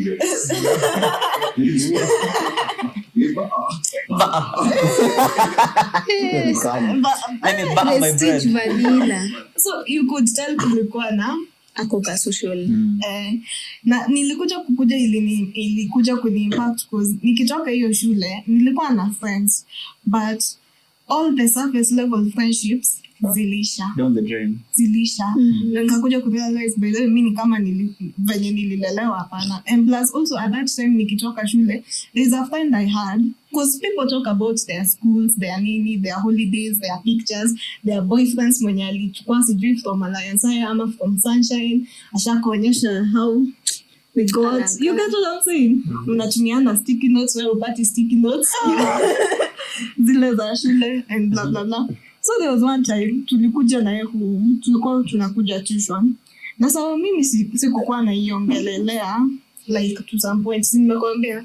She came and she was shocked. She came and she was like, Ellen hadi haujawahi piga picha like home. Because there was something that they used, girls are sentimental. So unakuta uko na notebook, but notebook haujaandika kitu. Notebook page 1 iko na picha na wewe na boyfriend, picha na wewe na family, picha na bestie wako, picha na clan yako. You see, ni kama mmetengeneza aka memory book that when you will come, the next time you come from holiday, like from school, unakuja unaanza kuboast, by the way, this is my postcard. This is check this out. Oh, niko wapi nyumbani? Mimi niko Mombasa, niko Diani. Okay, unfortunately. Exactly. Holiday mnakuwa home. Exactly. And ni kitu hadi nilikuja realize a lot of people within school goes unakutanga you start faking a lifestyle that you can't afford and blah blah blah. So she came home and she was shocked because she was like, Elaine, watu wanadhaningi wewe uko chini sana. Yeah. Na wewe uko chini. Hiyo siku ilinistua. She came and told me, Elaine, najua hauna boyfriend because hadi sinimwambia siku ana mbele na nyuma, so hadi ningekuwa na boyfriend aje. I was not even in the dating scene and all that. Through the past that. So she was like, Elaine atakuwa na si past that. Exactly. So ungepata kwanza hivyo. You see past that from your own perspective. When she came kwanza alikuwa zile za she knows my insecurities and all that. So she was zile za Elaine, watu wanadhani uko chini na wewe uko chini.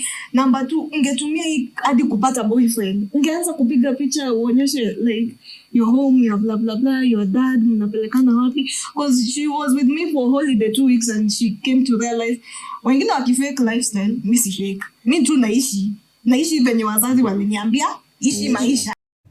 Wanakunywa, mimi nakunywa soda. Naenda kulala.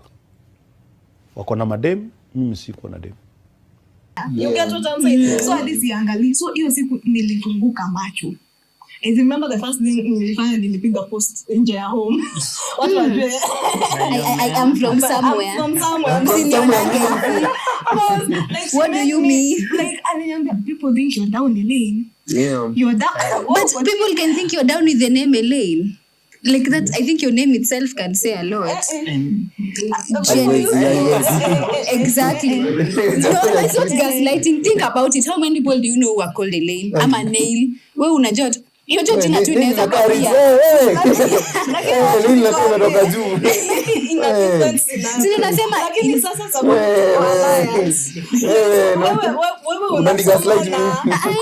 hebu ngoja Kimathi Ngoja mimi unanigaslight mimi na medu. nimesema your name is nice enough people to think you're from a nice background. We on your side. We on your side. Girl, siku gaslight. Okay, yeah. For me, the scenario, sini sawa niko from a nice place, but we are painting the picture of people who are being brought up by politicians. Oh, okay. Uko Alliance. Oh, nilisahau. I had forgotten where you are from. I had forgotten. Hiyo Unaona. Okay. Oh, naenda Italy. Sasa mimi si hadi siongeangi hizi mambo. Mimi niko scouts, niko 2 games. Unataki kubuliwa, ulifungia form 4 kwa choo. Nilifungia form 4 kwa I'm just here trying to be shy and cute at the same time. I'm just a shy girl. Sasa ushafungia form 4 kwa bafu. Tu nini like ilikuwa hivi border personality. Siku zingine niko hivi, siku zingine nimeamka niko zile za niele mgani tunavaa leo. Nini? Leo niko shy. Kesho. Leo naweza osha choo. Kesho siwezi. Kesho mnite tu punishment. Kesho itabidi mtafute. Sasa ndo kufungia bafu. My lesson from there was as much as ilini affect to some point because nilianza kuishi a double life once I was made aware of the situation. I came to realize it's good to teach your kids of all aspects of life. Yeah. Usiende kustuka. Na sababu ya hiyo saa zingine naonanga, you have to really be, you work hard. Ndo mtoto wako akikuja, hapati the same life. Because if the funny thing, tunasemanga exposure is easy, but exposure also comes with what you have worked for. If kama mi niko at a level where bado hadi mi sija experience most of life, then how am I trying to expose my kid to most of life so that he or she can make better decisions based on what I've implanted in him or her. I think hard work yako ndio inaleta exposure, exactly. Wewe kwa tu hivi ndio tulia kijani ati tu maybe hata una kitu kufanya alafu I want to be exposed because me what nataka I relate na kila mtu. Isikuwe sasa unaona mtu wa chini na wewe unamweka chini. Unaona mtu wa juu na wewe unajaribu kufake lifestyle ndio ufike hapo. Ama unajaribu. Kwa sababu ilileta cases za unakuta wengine wameanza self harm, wengine wameanza kujirusha from buildings. Oh yeah. Wengine wanakunywa jik. You guys what I'm saying? Anyone got hurt, like serious hurt? There was a time, okay, me I laughed at this suicide attempt because she jumped from first floor and broke her leg. So first floor. If you're serious, I'm sorry.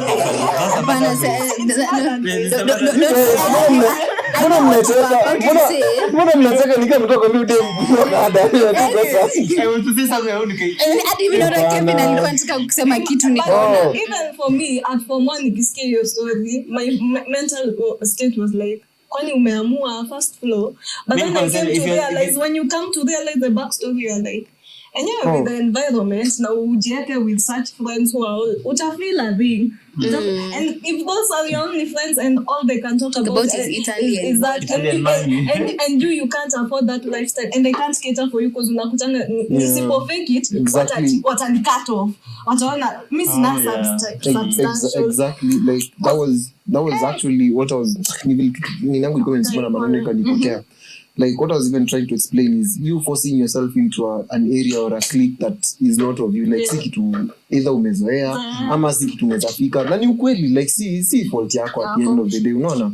Also even to add on that, I wanted to like say I think now as a parent you should also, I don't know if it's not spend time but take the opportunity to like even get to, not get to know. Niseme aje.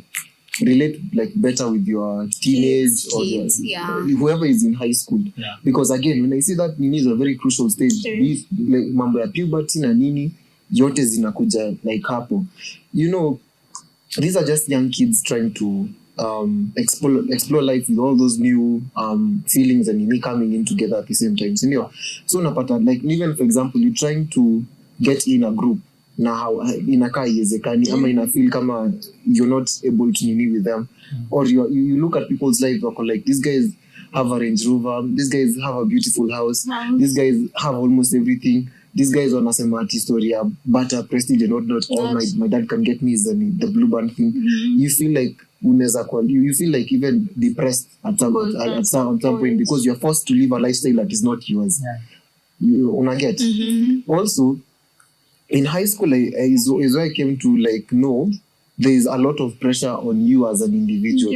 As much as vile mimi nasema as in at the end of the day be yourself, genuinely don't try and force yourself onto people and whatnot. You're bound to experience vitu kama hizi zote. And on top of that there is a pressure on you to be like academically excellent. There's a pressure kutoka walimu, you deliver from parents. And now even on you to like even try and fit in into social crowds that maybe are not of yours, that maybe like see yako pasi, sindio? So unapata all of these ninis come at once, and there are people who feel like that, okay, there are some unajonga hii phrase nasamanga like pressure turns nini coal into diamonds, something into diamonds, sindio? Si zote zitakuwa diamonds at the end of the day. Zingine zitakuwa rubies. Zingine zitakuwa Sasa kuna mtu hatakuwa gem. Exactly. Kuna mtu hatakuwa gem. Si makosa yake. So there are people who experience this type of pressure, wanachukua that pressure positively. And wanaitumia ku grow, sindio? But there are some who take that pressure as too much. And it damages it damages them and brings them to a point that they give up. Unaona? So that's why unapata like students wana commit, unajua mi hadi mnaweza sema mtu ana commit suicide because of a very like dumb reason. Unasema ati mmoja anasema ati aliachwa na boyfriend wake, mwingine anasema ati sijui alifail. Unajua kuna watu walikuwa wanajua, unaona kama kuna story fulani nilisoma kwa gazeti, class 8 someone in class 8 alijiua ati jolly fail KCP. KCP is not the end of the world. KCP niambie sahi kama ina matter to any person here. It doesn't. It was actually hiyo kitu ilikuwa tumika kuingiza into a better school. Sindio? Na nowadays umekuja ku realize you don't even need to drop grade to enter in a good school. So hizi tu ni pesa tu ya chini ya maji and stuff. I'm not telling you to do that, but I'm just saying that was a rule that was imekuwa like common. So ile pressure mtu fulani anaekewa na mbona lazima upate 400 and above na nini, as just to say as an example. There are so many other pressures watu hiyo wanapatanga. So me I'm saying even as a parent, like take your time to get to know your kid or relate with them better. Hata umuulize nini endelea. Mimi sorry nini kijana wangu ama msichana wangu kuja kuniambia stories za mambo ya relationship, I'll try to be more receptive to it. Kuliko kitambo when now me my parents walikuwa like mimi nisikie story ya msichana ama kijana kwa nini maisha yako so like it's academics and academics only. Alisema hadi kijana. No, si kijana. I'm saying to both genders, like I'm saying kama ni mzazi wa msichana. Ningeshangaa how wako so open minded. No. Kuna mzazi wa Afrika unajua open minded size na mambo ya. Sina shangaa. No. I don't think so. But okay. Funny. Okay, I know this is gonna be a question that's gonna extend the nini, but I'll be like, even you now as Christians, you be still okay, atakawe mambo tuongelele simekuwa. Nakwambia kuna vitu tunaweza sarama. Sarama.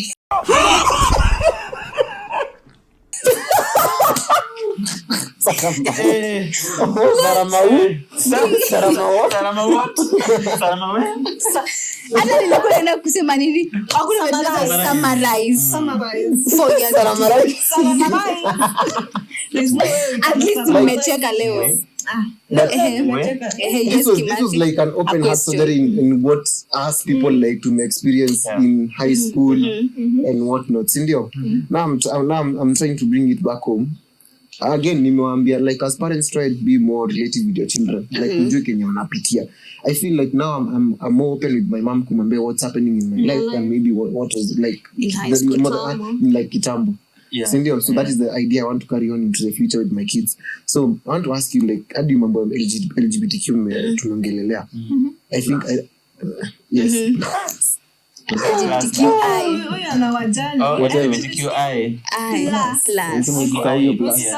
Kunaweza ongezeka ingine kesho. As Christians, I think I don't know if you're taught not to be homophobic. Technically you're told not to judge them or be against them. How would you treat, because I feel like kitu inaweza affect mtu yoyote, like if your child or decides to be like anakwambia natoka ako out of the closet, like how would you react to that? Would you be like, would you aggress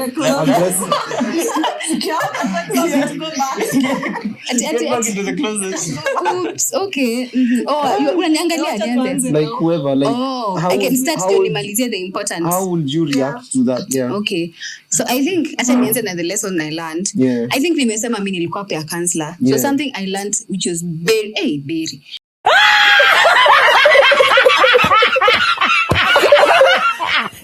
Nini leo? Summarize, baby. Saramais. Anyway, that was very important to me was what? Nimeshasahau. Or was the fact that a parent can highly influence their kid. Yes. Like, nilikuja kuona these people who came from dysfunctional families, or these people whose dads would drink and sleep in mitaros, potholes and whatnot. These people who their dad had... Oh, potholes. And you know what? At this point... Let's go with it. Imagine finding a car in a bottle. This point... I'm a man. I'm going. Amekaa tu hapo kwanza Well, mi najua mna understand Kenya nasema. Yeah, So yes. these parents the men who beat their wives, Yes. you know, drinking, and the opposite as well. The people who their wives who would psychologically manipulate their husbands as Yes. well. So inakuwa psychological Torture. beating, ni hata kama si physical Warfare ni or beating, something, yeah, yeah. warfare, yeah. So that people whose dads would drink and do whatnot, people who their dad would cheat and these children knew. Yeah. It really ilinifanya nijue that the only important, I know this is quite controversial, but the only important thing you need in this life is the family you come from. Hiyo kitu inakushape greatly. Unaweza pata KCSE, unaweza kuwa wazazi wako wako na pesa aje, lakini hiyo obviously hakuna family iko 100%. But kama venye Elena amesema ati venye wazazi wake walimfunza akakuwa that she does not judge people or she can relate to anyone. Because me basically nilikuja ku appreciate being loved at home nikiwa high school. Because me nimeona watu wanatoka from chaotic families. Ginyo kama ka. Yaani hata nimeongea Kikuyu kwa sababu unabeba example ya shule hapo sasa. Unasema alikuwa anafunza unakupea lesson na Kikuyu pia. Like it was nilikuwa nashtuka because first of all I think ukilelewa around Kenyatta Road kuna hiyo tu kanosho na tiku mamatu ni very rare usikie hizo ati mtu alipigwa wewe ushisikia nebe yako amepigwa au nika the whole estate yani jirani mpaka jirani bi wote wanachapa nangu at a certain time in the night so bwana wao wakitoka club wanakuja home wakichapa bibi yao you see. Okay, I feel like hii area sidhani drama utembea sana labda kunao lakini unakitambo kwenye mlishiko plot ungejua next door hapa ni kubaya unaona so like kitu that's the first lesson I learned. The second lesson I learned I don't know if this is also again controversial. When nilimaliza high school, I didn't get the grade I was expecting. Yeah. And it affected my mental health to a point where mpaka saizi sidai recover. Mimi nilikuwa kilo 60. Saizi hata sidhani nimefikisha 50. Juu ya hiyo kukosa kupata KCSE because I think whatever. Sema kukosa kupita KCSE. It was that heavy on me because nilikuwa najua alafu mimi si kwa mjinga. So unashangaa grade ilitoka wapi? Unajua? Before jita nilikuwa grade gani ndio tuone. Because nilikuwa na C+. No, mimi si kwa by ever in my high school life the lowest grade I got was a C plane. So getting a C plane in KCSE was a shock. The lowest na hii ilikuwa sijui form 3 na hiyo form 3 ni ile time ilikuwa na kisiwa na lesbian. Mtu amelikuja kula. Yani I was not attempted kissing. Yani nilikuwa tu I was not a victim of attempted kissing. I was a victim of attempted kissing. I was a victim of not kissing. Like nilikuwa my life was so chaotic. So your working hard was not nilikuwa That's crazy. alafu ni after COVID. Yeah. So like school was chaotic. So you know time it failed. So getting that grade really affected. Lesson I learned from now that was your grade does not really define the person you're going to become. Utapata A na utapata bado D na bado utakuwa sawa. Imagine utakuwa hapo. Like mimi saizi mtu angeniambia ningekuwa hapo 2020 something singeamini. Nina blossom. Guys, I'm working at a prison and I've not died. What do you mean? Unaona? So I think a lesson I learned is to ego kama kwanza Kenya Kimathi amesema as a parent be involved in your child's life. Cause me as niko high school ilikuwa na vimbanga miguu, nafura miguu juu ya baridi. Naambia mzazi ananiambia lakini si utasurvive tu, si hata wengine wanasikianga baridi. Mbona wengine bado wanasoma na shule? Because me it was like ati vumilia tu. Si wewe vumilie basi. Hadi wewe kwenda kwa hiyo shule ukae uone. Like hiyo ndio kitu kingine, like kuwa fully involved in your child's life, because na feel kama wazazi wange step into all our shoes better, hata kama hange kutransfer unge feel better. Lakini sasa no, at least even the words of encouragement tunaambiwa vumilia tu. Mungu baba unajua acha ngombe wazazi what they do, ukiwapea experience yako wanakwambia ujue sisi tulikuwa tunaenda miguu. Mimi ningezaliwa generation yenu ningetembea bila sasa nitoe viatu niende shule hivyo. So that it doesn't make sense. So I think if another lesson I learned is if you fit in your shoe of your child, hata kama you will not be the ability ya transfer in the school because of finances and whatnot, hata feel more love and more grace. Now on the question on Kimathi, if my child comes and tells me they are in plus LGBTQ, I don't think bora sikuwa ati amekuja kuniambia kwa LGBTQ plus juu ya msichana alimu. Tell me how it started. Unaona venye hata wewe unajuanga kakijana kalikukatia siku moja wakakubaya chocolate alafu kanza I like guys now, I like guys. Mimi nimekataa na sana, nimejaribu kukisiwa and I don't even think I'll find women attractive. So if there was that, there is a starting point. If there was a starting point, it's not peer pressure. You genuinely feel that you should be feeling. Wanasikia wazungu wanasemaga when I was class 3, when I was 3 years old, I started to notice the attraction to men. And 3 years old. Kalongolongo. 3 years old ndio ukisema alphabet mzima unajua kwa sasa chuo betaki walikuwa chini na yana pili. Ni kama so like if you come and tell me you can be more than a friend. Unajua pronouns zako lakini unajua ABC. Unajua tu crazy. You know the letters of LGBTQ mean. So like if my child comes and tells me and I feel there is a starting point, like na feel kuna hiyo nini, mimi obviously itanisumbua, wacheni niwaambie nitaenda tu counseling hadi mimi, kwa sababu nashangaa what do you mean nitaletewa dawari na msichana. Hata kwanza taniletea dawari ama nitapeleka. That is so confusing. Obviously nita need to adapt to a lot, but I don't even think there's a need for that, like dowry, because I don't think this society will never ever conform to accepting LGBTQ into the society. Ati doing a ratio for ati amane na man. Did you see in Uganda kuna 2 people wako in prison sahi? Their president alisema watatoka huko one of them akikuwa pregnant. Exactly. But that was smart. That was so smart. That sounds like in a song like King Solomon angesema. Kama ile kesi yake the two women. Yes, it makes sense. So niamaliza 1 minute. So what I was saying is, to summarize now, nimependa Kenya. Tani amesema hata nishasahau. Kuna mtu mwenye amesema uko involved in your child's life, you know, like my completing point. Alafu nikimaliza ukienda in a school, the child is the reason that school is thriving. So treat that child as an asset, because kama mtoto angezaliwa ungekuwa na job. So wacha kutreat mtoto ni kama ati uko hapa ati yako hapa juu yako. What do you mean? Kama isingekuwa fertilized ungekuwa na job. Kama singe swim vizuri ungekuwa na job. What do you mean to be vulnerable then ungekuwa hapa. So like mimi ndio ungekuwa unafahamu una bow down your majesty. You know, it's the same thing in the government. How to this is more because you're in your places of work because of me. So the respect should go both ways. It shouldn't be inafaa kuwa more respect to us than to them. So nimemaliza sasa. So mi hata yangu ni kusummarize. What lesson? So mi lesson yangu in land mi hata ni I think totally opposite from yours. Totally opposite. Mtu akininyaga umefanya nisikie. Wacha kuniekelea. Najua nimesema Sara Maisi.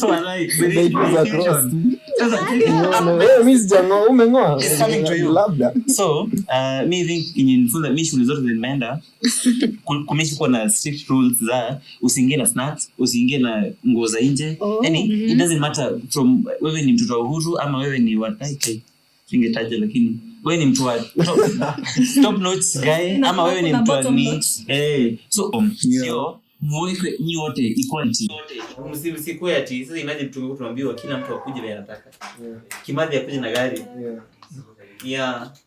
kimezimika Kimathi sasa imagine so that ka social life kila mtu ambiwe kuja venye nini kuja kiwewe ndio kuja designer clothes so umevaa nguo za komba so you see that so I think me mashule zimeenda zimenifunza like equality yani from all sides yani hakuna mtu anakujudge na sisi me believe hakuna shule nimeenda iko continue tulikuwa na mkate peke yake so you can only buy bread Okay, same. so that's so yani ilinibamba juu hautajua ati kuna mtu mwingine angekaa kulikuwa na majuice na manini mtu angekuwa jaza box and everything na wewe hauwezi alafu wewe uko na kangumu mbili hapo unashangaa utafanyia Nika disi tulikuanga na mkate. Baada ya tunajua tupiga story za makantini. Sisi tuletangwa KDF kwanza hata tujongelea kwanza kuchukuliwa pesa upate KDF. Unajua sisi tuletewa KDF zinapikwa na mafuta ya transformer. Hata nikwambie kitu ilikuwa tamu. Lakini choi nione. Choi nione. hiyo kamera bado Preps ya usiku iko natulia. isikwe so another okay the last thing mimi kuna vitu zinasemaga I'll cross that bridge when I get there so that mimi mpe wangu first of all mimi I'm not homophobic I have friends wenye ni lesbian and stuff plus but now putting in so putting my kid wacha ngombe mimi sizi okay I can cross that bridge nikifika hapo sasa sizi kwambia how I can handle sija well naweza sema sasa interactive alafu nikifika hapo nikoe overwhelmed unaget so I'll cross that bridge in case I get there nisifike tu kwa sababu hata mimi I feel as if my answer is the same as yours but there is one thing nakumbukanga ni a parent's love inakuanga so overwhelming to the point that mzazi hukupenda hadi ukue jangili hadi ukue mbaya aje facts like as much as inafikanga to a point a parent can cut you off because of your behaviors and such but like there's a part that still that's my kid ukwe jangili ni sawa uliiba umechoma umefanya so ni jangili wangu get what I'm saying so if you can imagine this love that encompasses that to the point that so what about homophobia you get what I'm saying I mean no I'm not but me I feel as if that's something I should also question myself because now to some point I might not be homophobic but I don't know what it means per se like deep when you are with them do you get uncomfortable blah blah blah because for me it usually aches me but some because it's your love see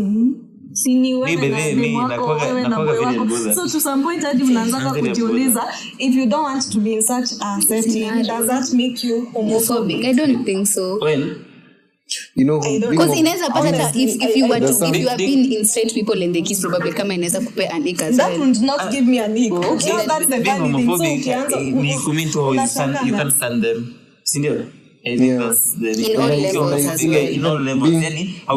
homophobic is even being like very vocal about it that they are unakuja hapo unasema kwanza hapa kwa podcast unakuja naambia then for me I am not really sure kama tu kwa hapo tukatikati maybe that's a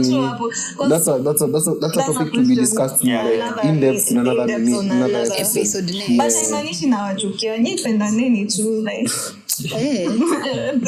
love is a beautiful thing I just don't know how to love you okay I might love the people individually so I don't know if I've been love in a setting where I have now to love both of you at the same time like I love to love you as a couple like, love you as a couple you might have a friend honestly me I don't think I have any friend who is Nini so it's yet an experience exactly what I'm saying it's yet an experience so labda nikipata such a friend because I like you so what if he or she wants me to ideally even put it like this I cannot hate or judge or hadi like in general to like sisi chukia the individual itself.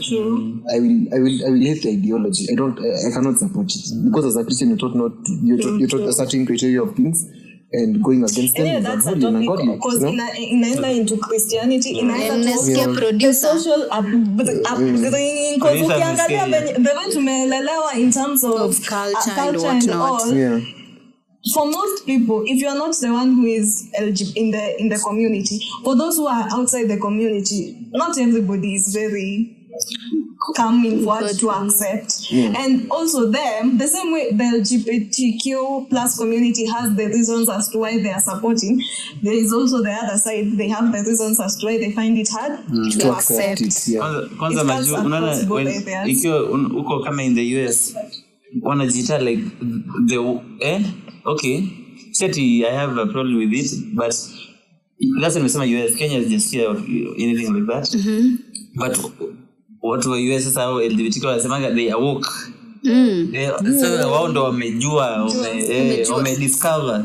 No, hii imenikumbusha as much as it exists, there is one thing that cuts across everything. Human life is important. No, nimesha kwako. Wewe malize episode before ipate. Nimepitia hapa mwisho. Because nimenotice umesema US and Kenya, nikakumbuka Kenya kulikuwa na series of where whenever you were being found like you are part of the community but you are in this literally remote areas, wanasema like we are teaching you a lesson so that you can ni kama we are straightening you, which is bad. I know. Exactly. So there is one thing at least najuanga in all surety I stand for. Human life is important, whether you are LGBTQ plus or not. Hata unaliachisa as a dog there's as a one cow. thing I've never stood for me, how sometimes in Kenya unakutanga such violence goes against them. You're still human bana. You're still mbona unamchapa, mbona mlimuua, mbona mlimkatakata mkamweka kwa box. There was a case here. No, that one has never made sense. Tuongelee next episode sasa. Tunamaliza content ya next episode. Tune in by the way to the first, to the and next the second, and to the next one. Maybe it's a LGBTQ plus will happen. Relax.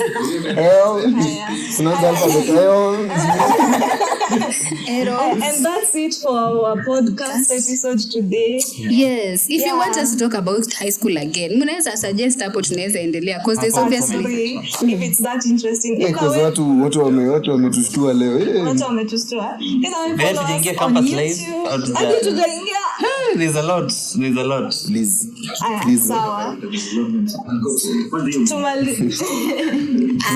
Tumalizie hapo. Follow us on YouTube, Spotify, Instagram, TikTok. Yeah, everywhere. Lovely. Yes. Haya.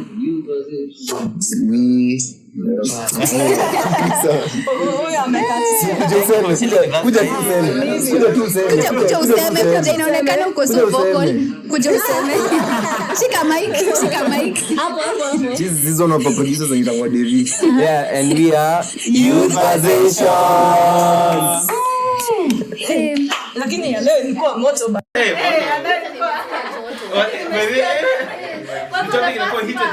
Utapata kanisa imefunguliwa kweli. Wacha niingie nisonge ugali. Unaweza fanya tidy up kila kitu. Imefungwa. Wallahi.